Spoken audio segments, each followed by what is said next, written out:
My father-in-law lived alone. Everybody knew it. South Africa, 2016. If you're attacked on a farm, your chances of surviving is not good. A story about rage, race, and betrayal. We know your son. He's dead. What? An explosive trial exposes a nation's rawest wounds. Bloodlands is presented by me, Andrew Harding. Search for Seriously on BBC Sounds and download all 5 episodes now.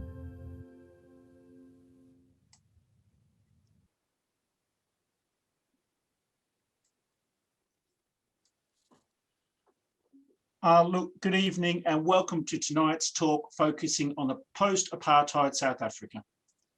My name is Greg Hunter and I'm the Deputy Head Co-Curricular at King's. Tonight, we welcome back OKS Andrew Harding. Andrew Harding is an award-winning journalist and the BBC's Africa correspondent, and he's based in Johannesburg. He has been a foreign correspondent since 1991 in the former Soviet Union, Asia and Africa. He is also the author of These Are Not Gentle People, which has been turned into a BBC Radio 4 series, as you have seen, and the Mayor of Mogadishu. Interviewing Andrew will be Owen Mulwyn Hughes, and he needs no introduction, and thankfully his reign of terror as head of politics here at King's is now over. He is now Sub-Dean of Pavaket's Counter-Corruption Academy. He's organised conferences on global issues at Chatham House, Rusi and the Frontline Club, and organised academic workshops on modern conflict at the UK Defence Academy. He is obviously really well known here at King's for the wonderful talks that he had in the last number of years. Tonight's talk and basically interview with Owen, with Andrew, will cover the whole period of time, and at any time, please type your questions into the Q&A function of Zoom. Alternatively, please put your virtual hand up and we will put you on the air directly to ask your questions of Andrew yourself. And now it is a warm welcome to both Andrew and Owen. Thank you, Andrew. Thank you, Owen. Over to you, Owen. Good evening, everyone. And Greg, thank you very much for the warm welcome. Although I can't see anyone, it's very nice to be talking to some old faces. Andrew, as we said, is particularly windswept and interesting. He spoke on his last book, The Mayor of Mogadishu, at King's a few years ago.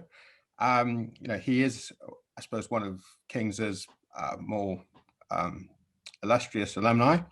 But he also very sensibly has sent his own children to a good school. So from my part, I'd also like to give a very warm welcome to the people from St. John's, Johannesburg, who've joined us this evening. This evening's audience is quite an eclectic one, which does span the globe.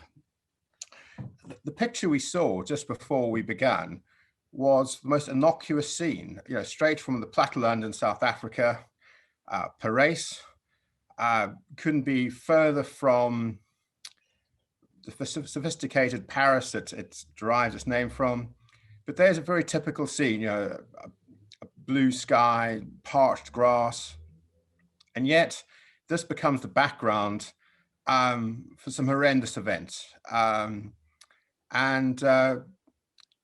Andrew, you're someone who in some ways has, been versed in human madness, given the news, the conflict, the place you reported from. But what particularly drew you to this chilling set of circumstances?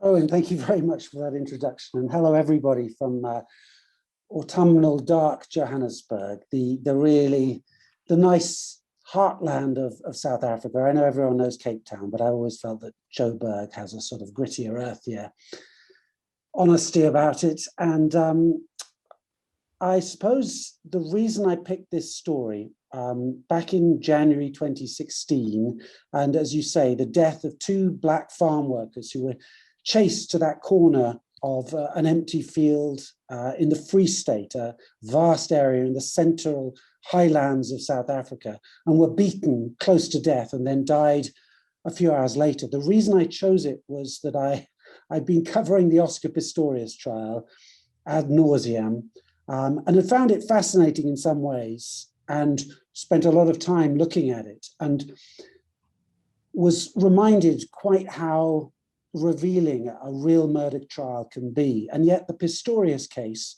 which everyone knows about, didn't actually say very much about South Africa. It said a lot about celebrity. It said a lot about one man and his demons. It said a bit about the South African justice system.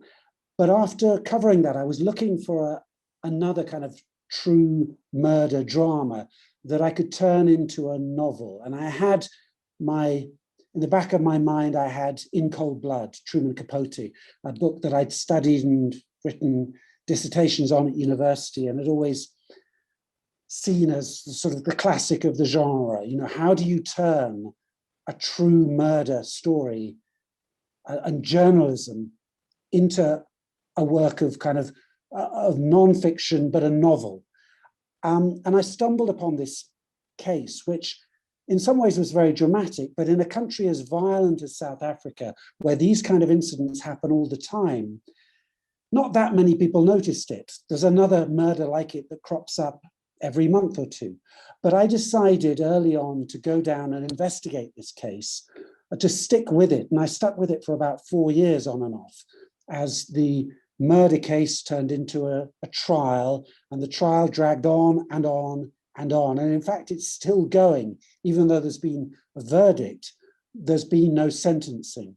And I decided to stick with it. And the more I stuck with it, the more obsessed I became, because the story itself, the aftermath of this crime, became so dramatic. It basically, you have the story of about 40 white farmers and their sons who chased these 2 black men across the fields, believing that they were robbers, that they just attacked an elderly white farmer.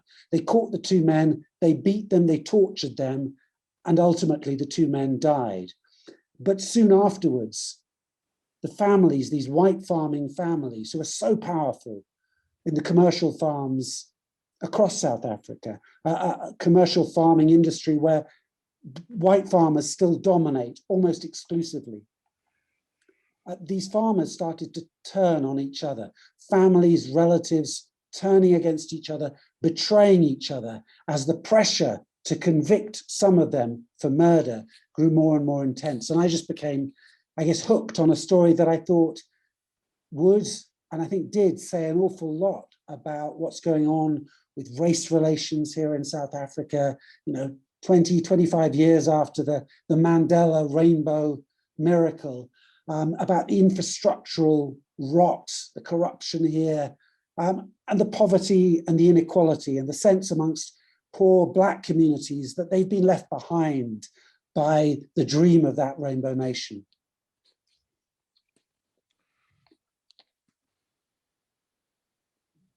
Greg, can I come back? I suppose, looking at the terrific sense, I suppose in many ways, you're looking at a microcosm, which actually tells a much wider story of South Africa, familiar themes of, the particularly polarizing and hurtful issue of race relations, the new narrative of farm killings, institutions of state which don't work and are prone to corruption. I'm sure also proceedings which then get hijacked from both sides of the political spectrum with demagoguery. How did you manage to actually negotiate, such a complex, set of events, and confused aftermath? How did you actually negotiate that? Not least, there must be so many jagged edges from the different parties. So I'm a foreign correspondent, and I've been doing this for 30 years. And the role of the foreign correspondent is to be the outsider, to have a fresh set of eyes in any given situation. And in a continent like Africa, I think increasingly Africans are wanting to tell their own stories.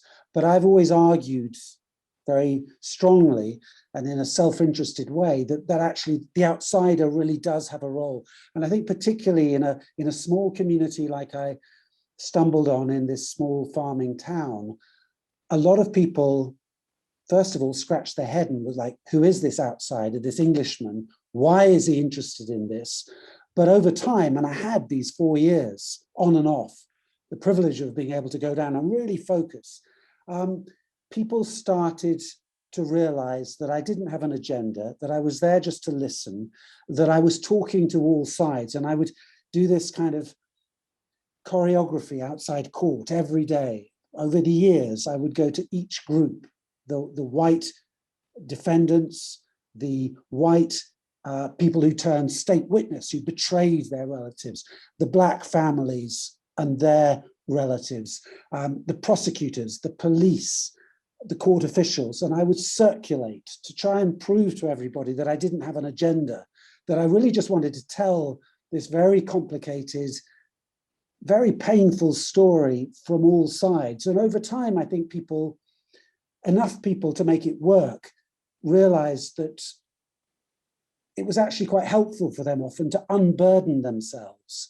to tell me, almost therapeutically, they would say, about, you know, the hell they're going through in their family or in their community, because this was one of these terrible race crimes that really set the community against each other. And you spoke earlier about the kind of the way a crime and a case like this can pull society apart. And so outside court, for instance, in the early days, you would have the ANC, the ruling party, and the EFF, a radical black populist offshoot of the ruling party, parading, shouting, singing songs. And then you would have white groups, right-wing extremist groups, who claim that farmers are victims of a white genocide because they're being deliberately targeted by sinister forces in South Africa to try and drive them off the land, and do the same as in Zimbabwe.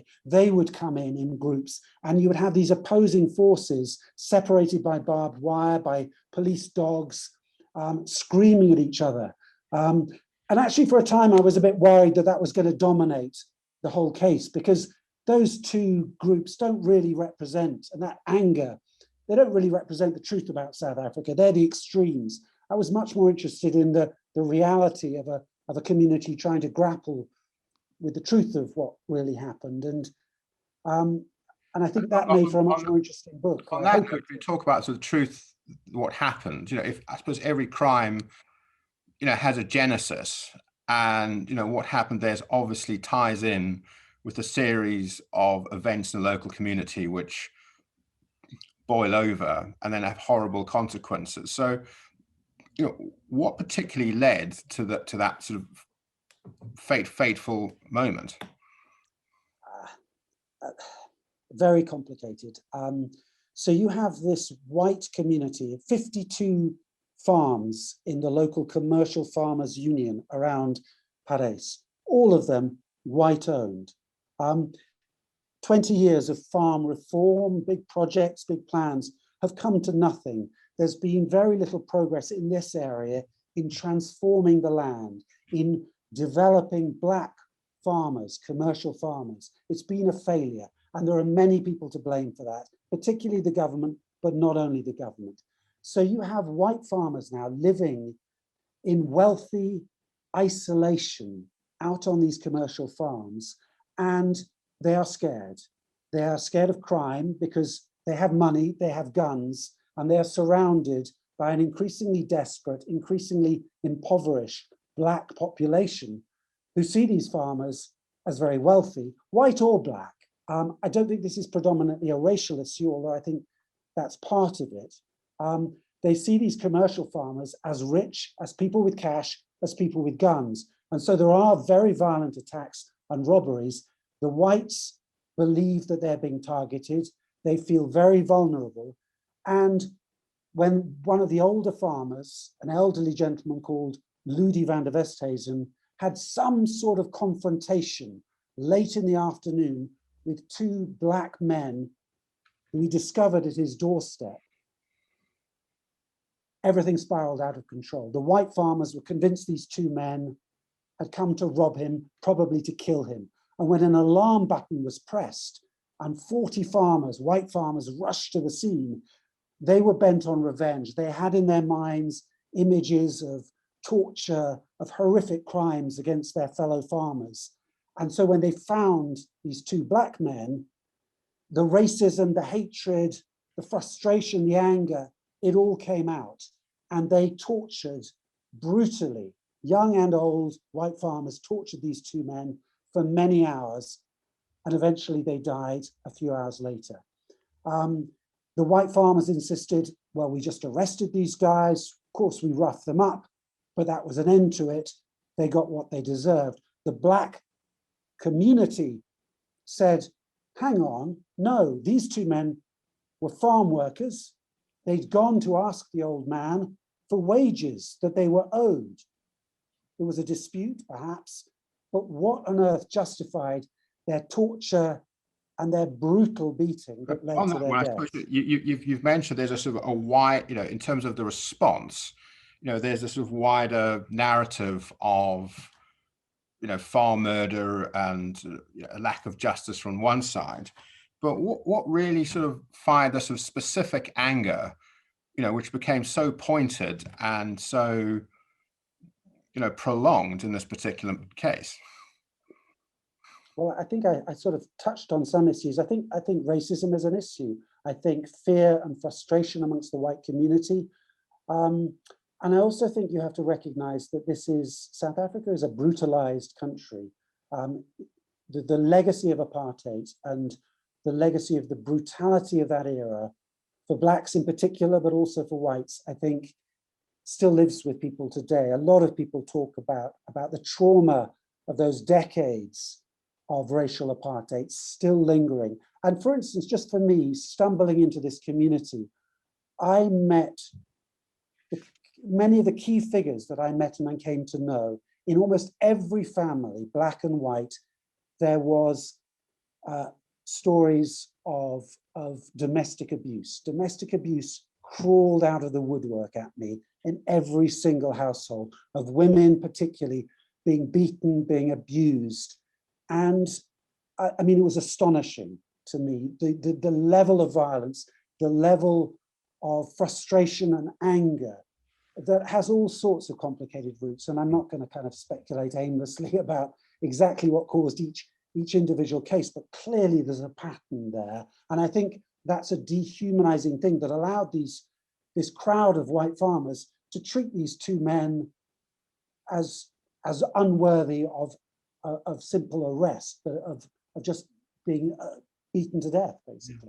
I mean, you've talked about the dehumanizing effect of violence, and how it all comes to together in this particular case. But when it comes to the drawn out judicial proceedings, seeking for a verdict, and yet do we also have to see a verdict on the South African system of criminal justice, where if anything, even dead men never get to tell their tale?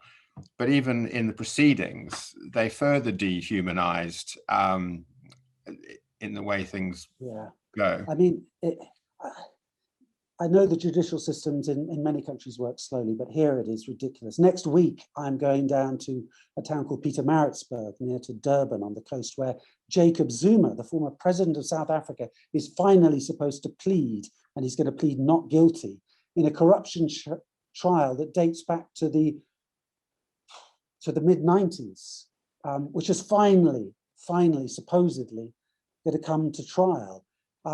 This case, as I mentioned earlier, the trial is over, but the judge has spent 2 years and has still defied all legal precedent and rules and still hasn't issued her full judgment. It's a complete outrage.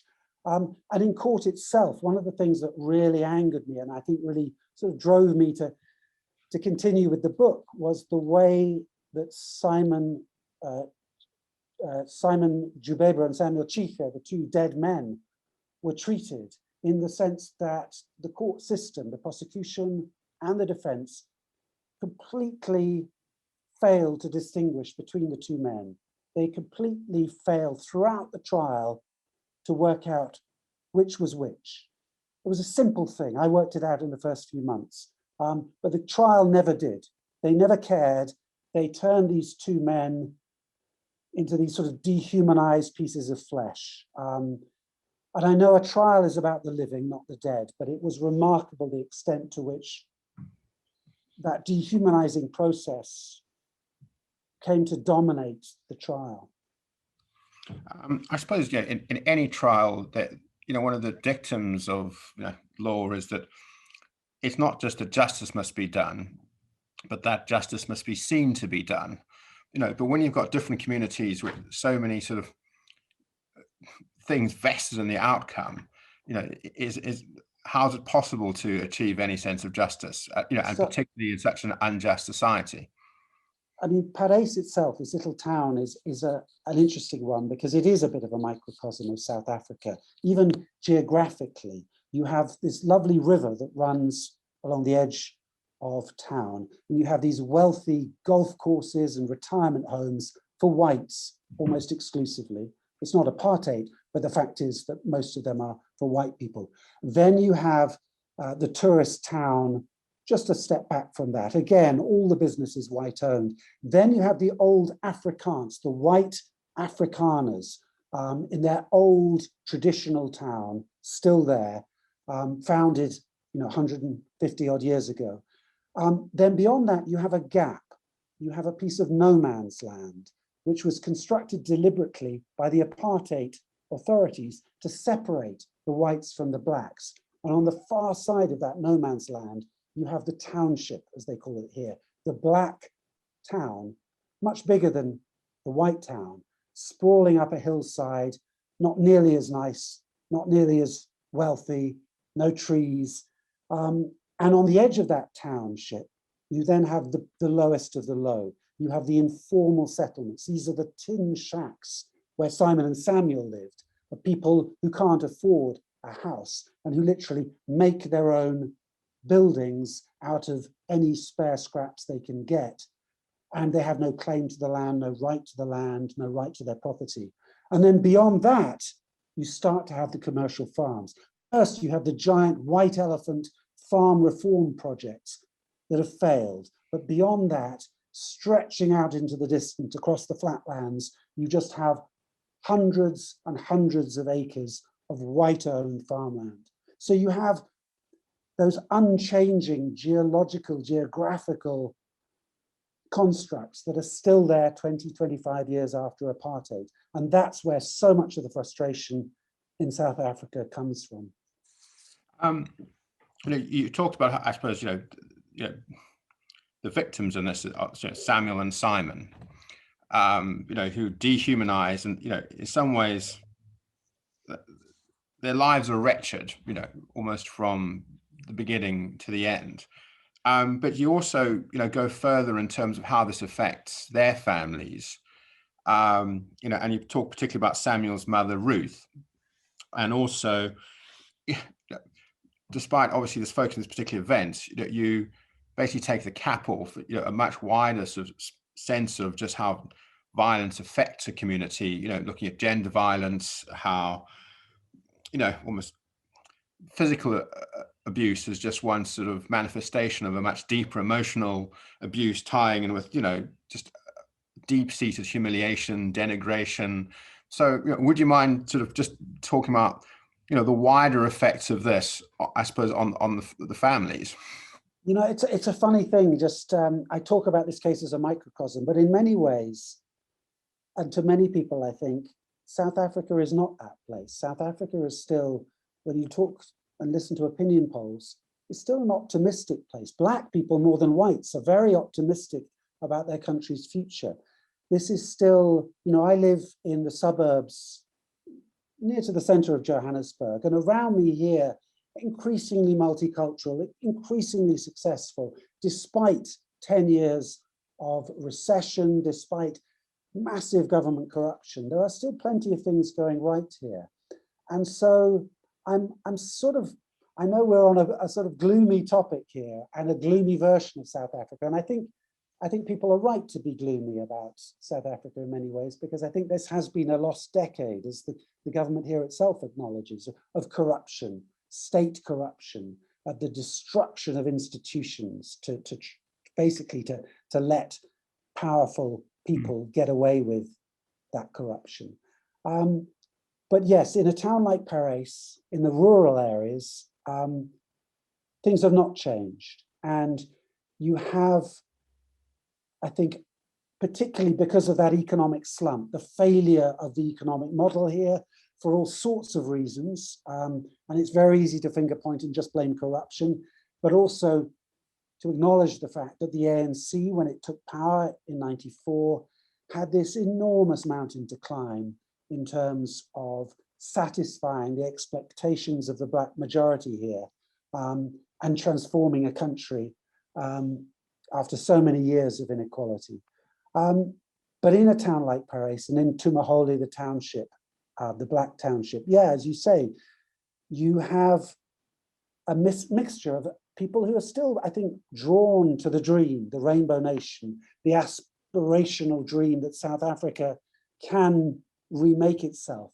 But increasingly, you have voices, political voices, populist voices who are saying Mandela was a sellout. The consensus deal that allowed South Africa to avoid a civil war and to usher in a democracy was a fake deal. It meant that the Black majority kept poor, didn't get the land, and we need to renegotiate that now.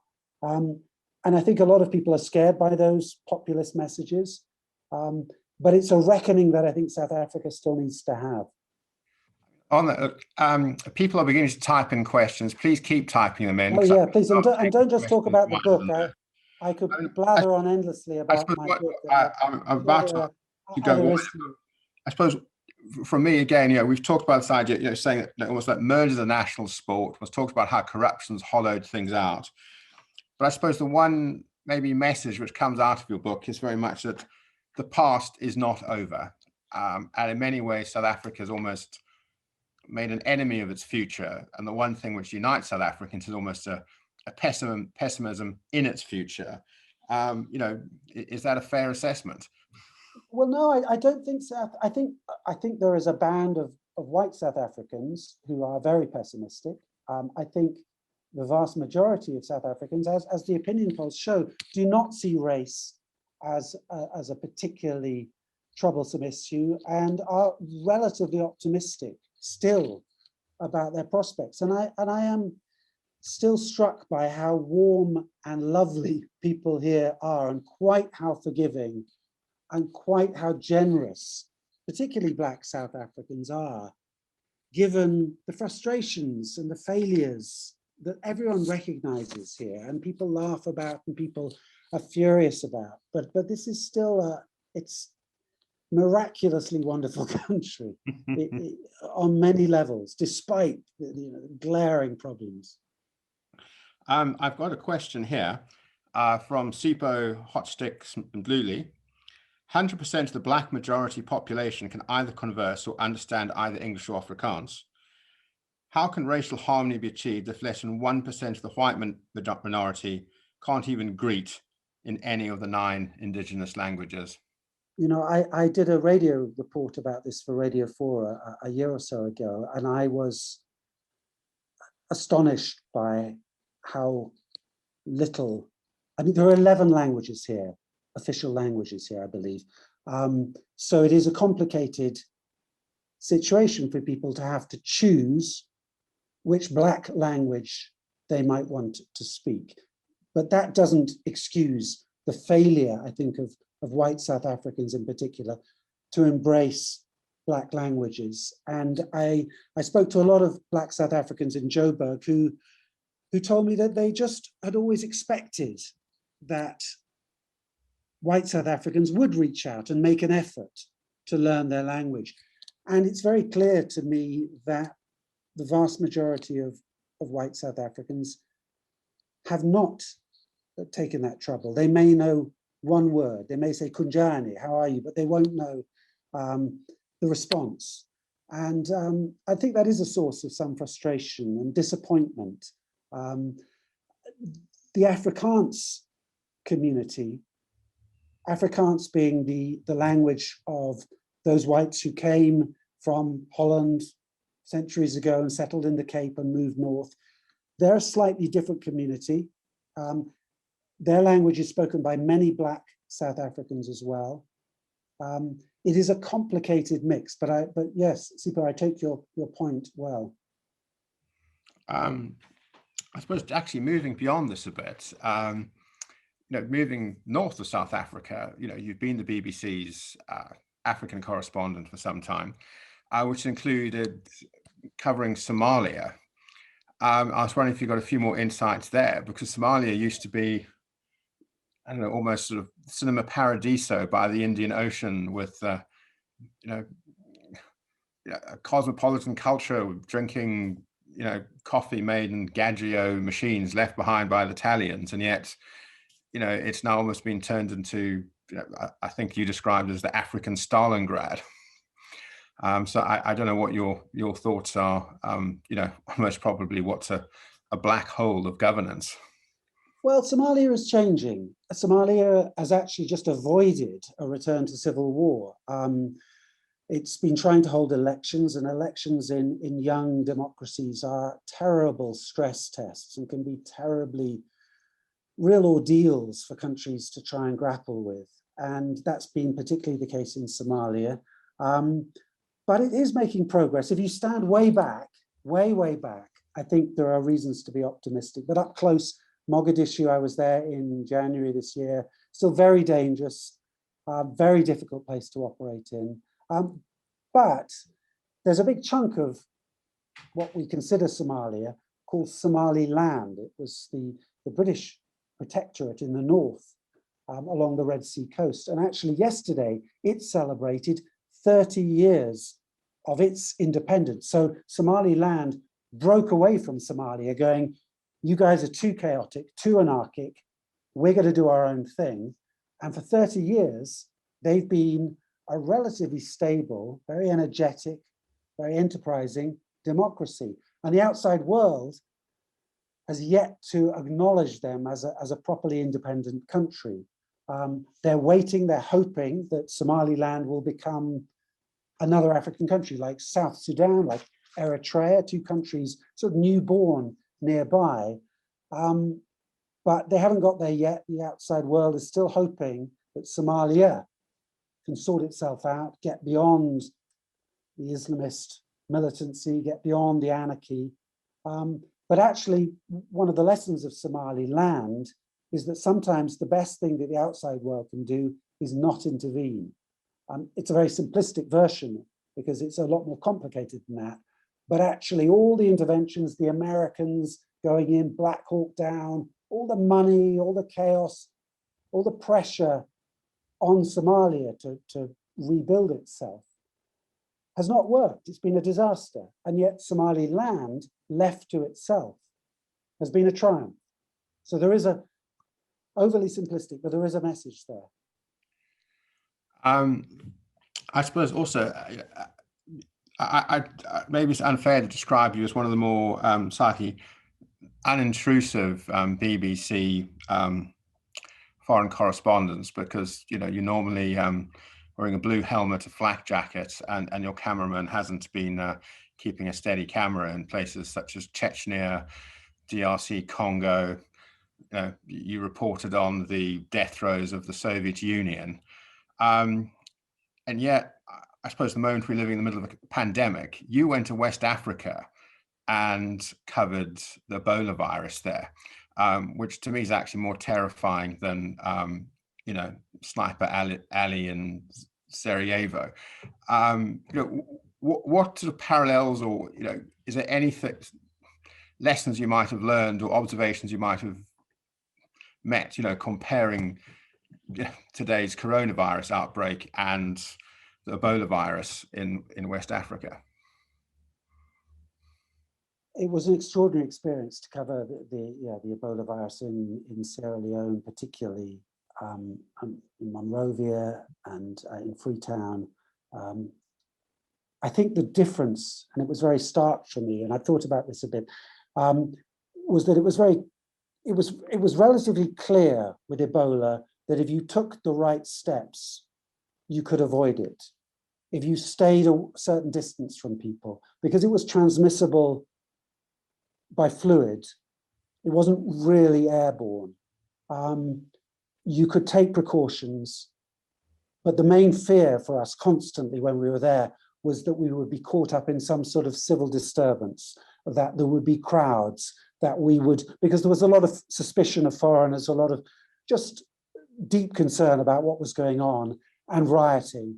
And we were always worried that we might get caught and somebody would touch us and we would end up getting a virus that was very likely to kill us. And that again was the other thing. The stakes were so much more extreme because you knew if you got it, you had a very good chance of dying. Whereas I think with COVID, I mean, clearly there are huge risks, but they are minuscule compared with, you know, the direct risks of Ebola. And as you know, being a foreign correspondent, you know, there's been some, I suppose, some lurid tales as being a foreign correspondent, but often, you know, it's the moments of farce which stand out. So if one thinks of Evelyn Waugh's scoop with the hapless boot, you know, who goes off into Abyssinia with a cleft stick, which he never uses, and Edward Bear's Has Anybody Been Raped and Speak English, where there's one story where he's gone off to Madagascar and he's got the scoop on a coup, and then, you know, goes to endless lengths to finally get a telephone call back to London to report the story, and says it's, you know, it's Edward Bear here from Madagascar, and is told no, he's in Madagascar, and the phone gets put down. So, you know, do you have a few, maybe some more light-hearted tales to tell from your various experiences? Many, but as usual, when I'm put on the spot, I'm not sure where to begin. Let me have a think about that. I mean, it's true. It's often the stuff behind the scenes that is the kind of the most memorable. But let me think, and I'll get back to you. Do you think that young South Africans are learning the lessons that you need to make South Africa a more harmonious future? I think a lot of South Africans generally are engaged. I mean, my sons have gone to school here. I think their school has changed significantly. It's an elite school, but I think it's changed dramatically by virtue of the students in particular. I think they're driving that. I think young people are challenging their elders, and I think that's very encouraging. I think the economics can be solved. As Bill Clinton used to say, there's, you know, nothing that's wrong with South Africa that can't be fixed by what's right with South Africa. But the politics here is a mess, and the politics here needs to get beyond one-party rule. And it's a challenge that so many African post-liberation states have wrestled with. It took Nigeria many decades. It took Kenya many decades. Zimbabwe, Mozambique, Angola, these countries are still finding ways to cling on, the ruling parties to cling on to power. There is democracy, multi-party democracy, but it becomes a managed democracy. China's influence very strong. Countries like Uganda, Rwanda, they are showing how strong men can give a version of democracy that sort of passes the test for the outside world to kind of look away, but actually leads to deep frustration. You think of Bobby Wine in Uganda, practically under house arrest for challenging the ruling party. And South Africa also faces that. I mean, in many ways, it's a much more conservative, much more stable country for now, but it needs a decent opposition. And right now, the opposition, the Democratic Alliance, is really struggling. It's been marginalized by racial politics here. The DA itself is, you know, at least partly, perhaps mostly to blame for that. But the result is that the ANC, these massive corruption scandals, these massive internal feuds, but there's no real pressure to reform because for the foreseeable future, the ANC has no chance of losing power for at least an election or two cycle. So yeah, for South Africa, I think that's the real key, and I'm not sure how it cracks it because the power of incumbency and the attraction of remaining part of the ruling party is so strong that it's very difficult for breakaway groups to offer a real challenge? That actually answers some of the questions a few people have posed here online. One of them is, how do you reestablish accountability? We've talked about failing states, and we've also talked about how South Africa's institutions are failing. But in all of this, is the concept of the rule of law, something which most probably could have more animation, in South Africa and wider afield too. So, I mean, it's a mixed picture. I mean, you could, if you're feeling an optimist, and I'm generally a glass half full guy. I mean, I think you have to be to kind of keep at it in this business. Jacob Zuma, the former president, is on trial. He's very likely to be put under house arrest or imprisoned for contempt of court in a separate case. Ace Makashule, the Secretary General, the head of the ANC, the most powerful administrative figure in the governing party, one of the most powerful figures in the country, he's going on trial in a couple of months. Other figures slowly are also being scooped up into this net after these years of misrule. So there is reason to believe, top down, that things are starting to turn, that Cyril Ramaphosa, who's the new president here, has been in power for about 3 years now, slowly, painstakingly, he's rebuilding these institutions. And it's very difficult once the rot has set in the prosecuting authority, for instance, to get back good prosecutors who can, when you're the state and you don't have a lot of money, you're up against people like Jacob Zuma, who you can hire very expensive lawyers and play the system for years. As the state, it takes a long time to get the right people, the good people, to win these cases and to turn things around and to make people scared that maybe if they steal when they're in political office, maybe they'll go to jail as well. Because right now, very few of them ever go to jail. And of course, if you believe in top-down approach, maybe that'll filter through. But I think what my book was trying to show in part was that actually at the bottom, the rot is very significant. And it's not enough just to fix the top. You've really got to rebuild just at every level, from the people doing the post-mortems to the doctors in the hospitals, the policemen doing the investigating. There's an awful lot that's been allowed to slide and an awful lot that needs fixing. But there are plenty of good people here. You mentioned you're a glass half full kind of guy. Speaking of which, would you like to care to mention some time with Wild Earth TV in Swallow in the Kalahari, who's hiding in the audience?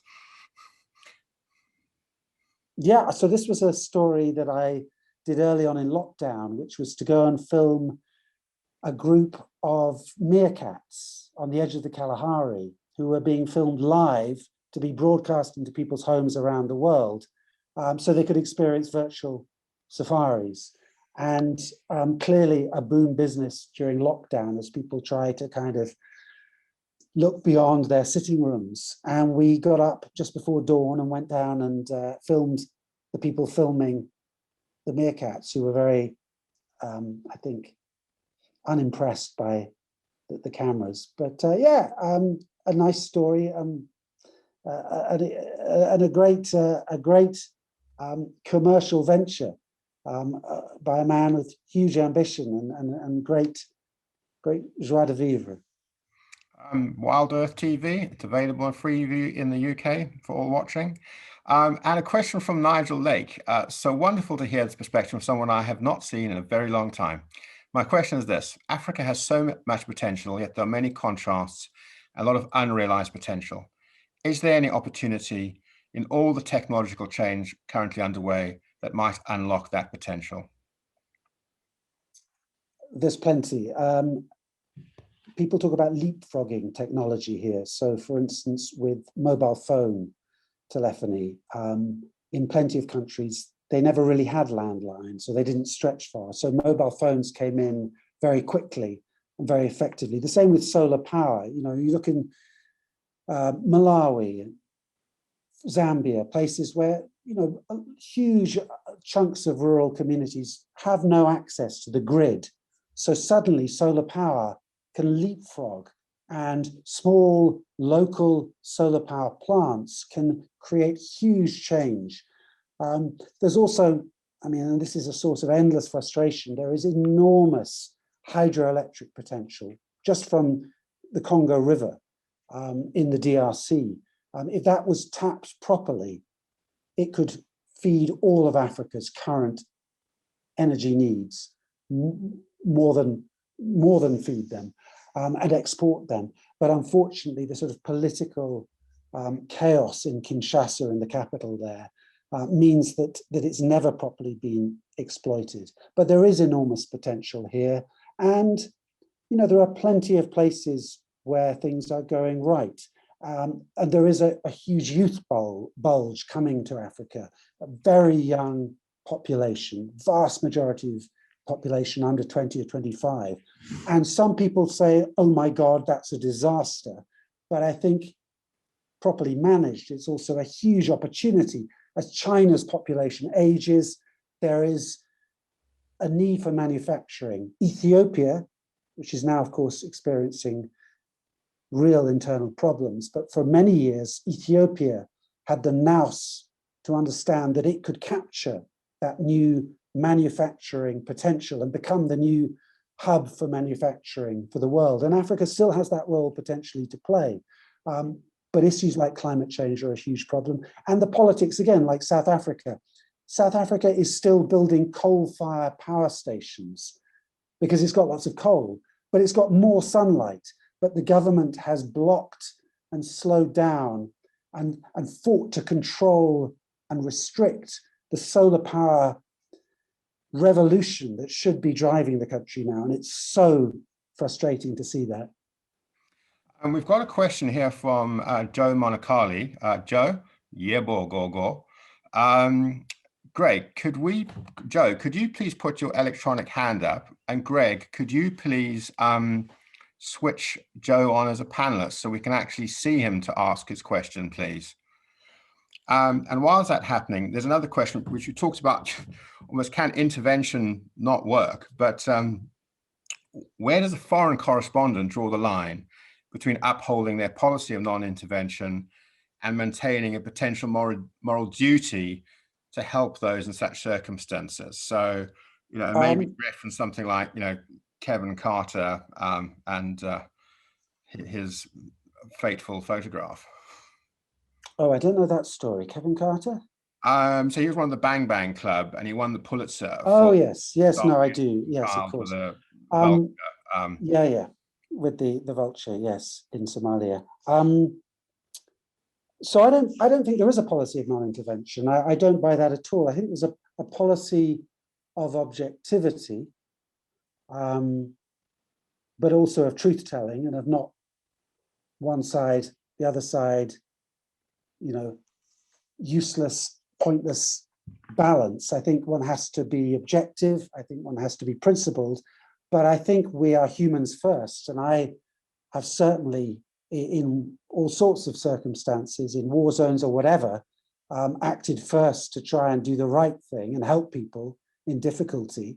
We're not wildlife photographers. We are human beings trying to talk and tell the truth. But that doesn't prevent us from putting our microphones down and helping out.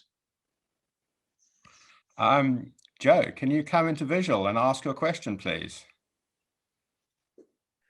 Hi, Owen, and hi, Andrew. And Owen, good to see you. Yes, yeah, we'll go. Andrew, you know, I like what you're saying about South Africa. I live in South Africa. I have lived all my life. And, you know, the question that I just want to pose to you is really on the corruption matters that we're also facing. I mean, there's great potential. Yes, I'm a proud South African, but, you know, and the challenges that we face, you know, we've got people that are high up on the political, you know, radar who are actually resisting the very same democracy that we've put on And just your thoughts are along those lines. And you mentioned something of interest as well in terms of the younger, kids who are also, whom we actually regard as the people that will, put our country into where we want, who are actually building up all these inequalities and actually who are better positioned. Some of us went to school in what I often call we went to school in the whites, we were privileged enough to go to white schools in the apartheid era, and things were quite difficult at that time, but at least we managed to make it work with the people we went with, the white folk we went with. But now, obviously, things have changed in South Africa, where you've got your so-called Model C's schools, where there's white and black kids, going to school together, and then the dynamics have changed. So my question is actually very broad, because it's quite an interesting topic, but it's mostly more along the lines of the corruption side of things, because there's Thanks, Joe. And for people who may not know too much about the sort of the intricacies of what's going on in South Africa right now, what you have within the governing ANC is you have the president trying to lead a cleanup operation, and then you have against him an increasingly coherent faction within the ANC of people who are united above all, not by policies, but by the fact that they're all accused of corruption and they're fighting for their lives to stay out of jail. And they claim that they are offering an alternative vision, a more populist vision of radical economic transformation. Most people believe that is absolute self-serving nonsense, that they're just trying to come up with an excuse to take over back control of the ANC and to carry on looting. So there is a power battle going on within the governing party, and the stakes are very high. And as always, there's no guarantee which side is going to win. But what I would say is that right now, the president is doing a reasonably good job. I think he's being far too slow for many people's wishes. He's a consensus builder. He's not a brash, angry kind of guy. He moves at a very slow pace, but he's very focused on institutions. And I think that's very important. And the president here has a very strong power, which is the power to appoint people. Almost every important position, the president gets to appoint. That's probably a weakness of South Africa's constitution, but it does mean that you can actually right the ship quite quickly if you put the right people in the right jobs. And I think that's happening, but I think the benefits of that are taking too long to filter out and filter through. Spot on. Thank you. Hey. Thanks, Joe. See you, Joe. And a few questions have also come in about China's role in Africa. Are we seeing something of a re-scramble for Africa in the way that, infrastructure, investment, is again hollowing out, various polities? Yeah, it is a form of new colonialism. The Chinese have been very successful in building highways, in building hospitals, in building parliaments and presidential mansions. They have this huge presence, particularly in the smaller countries where they can so easily dominate. Russia is also trying to kind of get a footprint on the continent, but I think India and China in particular are crowding them out. America, on the other hand, it pushes its soft power, but apart from its massive contribution, that actually was one of George Bush's rare great legacies in the money that he allocated in the fight, particularly against AIDS and TB. America feels very much on the back foot these days. So that's the commercial side of things, but there's also the military side of things, and there still America is playing, well, Trump tried to withdraw to some extent, but I think we still see America very involved, particularly in the area south of the Sahara, fighting Islamist militancy there. The French as well, hugely involved, but trying to find a way to extricate themselves. Britain really a small player, I would say. But the Chinese, yes, dominant and not in a good way in plenty of ways, because I think it's very tempting for governments now to look to the Chinese model and to use Chinese technology and Chinese habits and traditions to block the media, for instance, and to spin false narratives about what's going on. So I don't see China's presence here as particularly constructive, even though I think in terms of bricks and mortar, in building train lines, in building bridges and motorways, they've had a huge effect. The problem, though, of course, is that they've trapped a lot of countries into debt, into heavy debt to China, which is causing right now big problems for many African governments. Andrew, I think just looking at the time, we've almost run out of time. So can I just first of all say, congratulations on your book. I think it is generally a major achievement, not least, huge resonance and I suppose understanding, the peculiar landscape of South African identity and issues and tying in with so much, but, hoping it sells worldwide. So available in all good bookshops and Amazon. If you're a King's person, there will be a facility for you to be able to order the book. Mr. Hunter will be in touch with you on that one. To everyone who's joined us this evening from the OKS, from within King's, and I think particularly to those who've joined us from Ukraine, Radio Zambia was meant to join us. So lots of South Africans. So it's really had a wider audience. So Andrew, thank you so much. Thank you. This has been a great pleasure. Really fascinating. And thank you all for tuning in. And do, if anyone wants to email me, I'm andrew.harding@bbc.co.uk, or I'm on Twitter. I'd love to, chat. And if anyone's interested in pursuing a career, maybe in journalism, do let me know. And I'd be very happy to kind of help in any way I can. Can I end with one question saying, obviously that beyond the obvious question of suggesting to any future correspondent that they need a cleft stick to take with them, what advice would you give to anyone who might be considering a career in the media and reporting? It's very easy to report now. The technology is very cheap. The phones, all you really need is a phone and a laptop. So in that sense, it's so much easier to get into. Of course, the other side of it is that it's very hard to make a living. There's much more competition.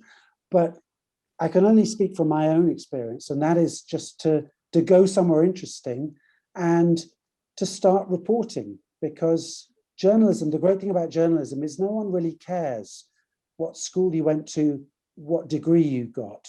They want to see your last piece. They want to see your last 3 articles or your TV piece. They want to know what you're interested in and what you can do. It's a trade. It's not a profession. And that, I think, means the door is wide open for people with a bit of energy and a bit of initiative, just to turn up somewhere and make a go of it. On that note, from me, Andrew, thank you so much. Back to you, Greg. Thank you so much, Owen and Andrew. Let me just firstly pay tribute to Owen. Thank you tonight for coming back to King's in this virtual way, for bringing this talk tonight to life with your insightful questions and really adding so much to it. And you really were the pioneer of the talks as well, with all the talks you did at King's. And so thank you so much for your input tonight. Andrew, wow, it's been a journey just hearing all the stories you've had to say. And you are, I like the Emmy Award statue at the back, and I can clearly see that, the reason why hearing you talk tonight. So much potential, so much work to do in South Africa. Hearing a small fraction of your work in various parts of the globe that Owen brought to life is been truly inspirational. And we've all gained so much from it. And hearing your story about the 2 dead men, the 40 suspects, and I've got a copy of your book right here, and I really do thoroughly recommend you buy it. I think it's coming out in paperback in the next few weeks, if I'm correct. And by all means, please read the story, and it really does bring the whole situation to life. So once again, on behalf of everybody here at King's, thank you so much for joining us from Johannesburg, Andrew. Thank you very much, Greg. It's been a great pleasure.